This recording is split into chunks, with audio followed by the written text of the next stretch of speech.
I'd next like to introduce Jeralee Smith. She's a special education teacher from Riverside, California. Jeralee. CTA has silenced the voices of the majority of its teachers for long enough. It is time to take a courageous stand and say, no more dipping into our pockets to support the things with which we disagree. We are required to belong to this union no matter what our political or ideological persuasion. Respect our diverse viewpoints. No more politicizing our workplaces with partisan viewpoints and assuming we all agree with you. We want a true open dialogue about the issues. We want to know the truth. CTA, you don't encourage healthy democratic dialogue in our workplaces, obviously. No more using our money for union offices, phone lines, staff, lobbyists, and expense accounts to support positions that represent less than half of us. No more telling us half-truths about how you spend our money. We want full disclosure and fairness. No more pretending to represent teachers in the media and to policymakers when you really only represent a fraction of us. And we want you to represent the main thing we can all agree on, facilitating us to equip California's children for the future. If you had kept your resources focused on that, CTA, there would be no reason for us to be here today. CTA, you even shamelessly raised the forced dues of not only members but non-members to fight the governor's agenda. These are the teachers who had actually been able to learn about their rights and navigate your complicated rules and procedures to opt out of the union membership in order to avoid supporting union politics. And there is no guarantee that even they will someday get a refund under your procedures. Even if you do actually refund some of this money in a year or two, you can't reverse the effect their money has on this campaign. As teachers, we bear a large share of the responsibility in passing along democracy to the next generation. We want to be treated with the fairness that a healthy democracy demands. We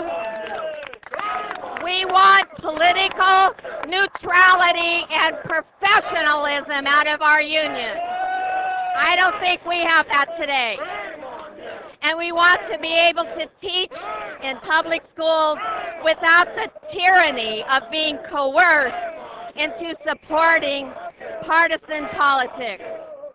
The bottom line is, it's just plain wrong to raise our dues for political purposes, especially when 99.75% of us have no voice in that decision.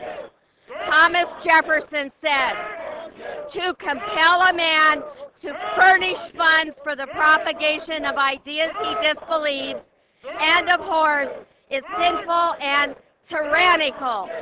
But then what does he know about democracy? It should come as no surprise that union professionals have cleared out their political offices to try to silence the voices of teachers like Jeralee, and we appreciate, and your courage is inspiring to all the teachers across the country, across California in particular, who have to deal with this on a daily basis. So thank you for coming all the way up here to be with us. I want to introduce Senator Tom McClintock. He's a leader in defending employee rights to be free from compulsory unionism, and he wanted to offer some words of support to this group. Thank you very much.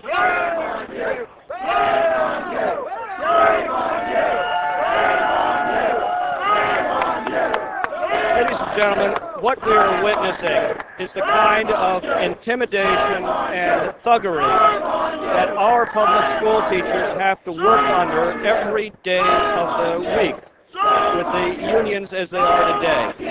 as a parent, as a Californian, I have had about enough.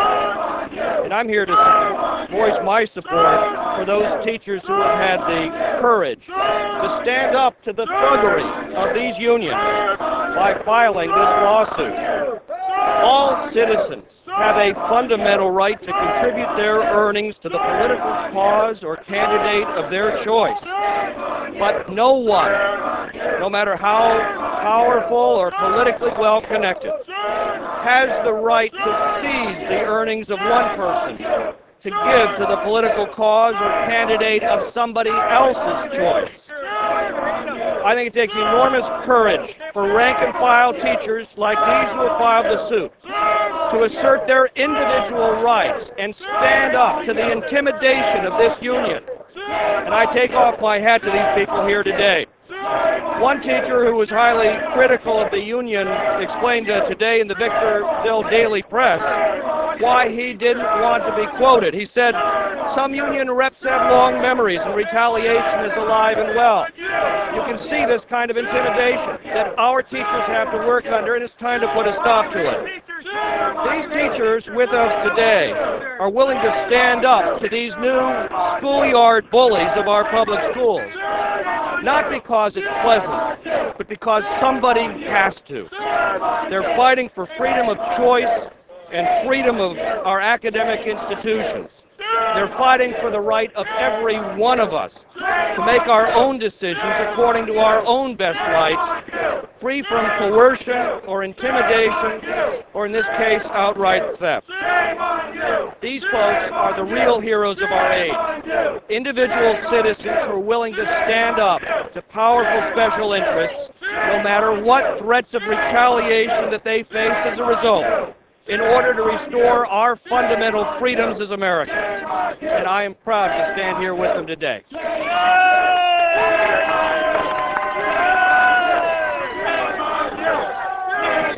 We'd be happy to take any questions from the press at this time. If anybody can speak up, and we'd be happy to address it, or we could talk to you offline. Okay. Well, thank you for coming, and you'll be hearing more about this lawsuit as time goes forward, and we just hope that the U.S. District Court takes swift action to prevent this injustice that California teachers are facing at the hands of union militants like the ones that we see here today. So thanks for coming, and we'll take some questions offline.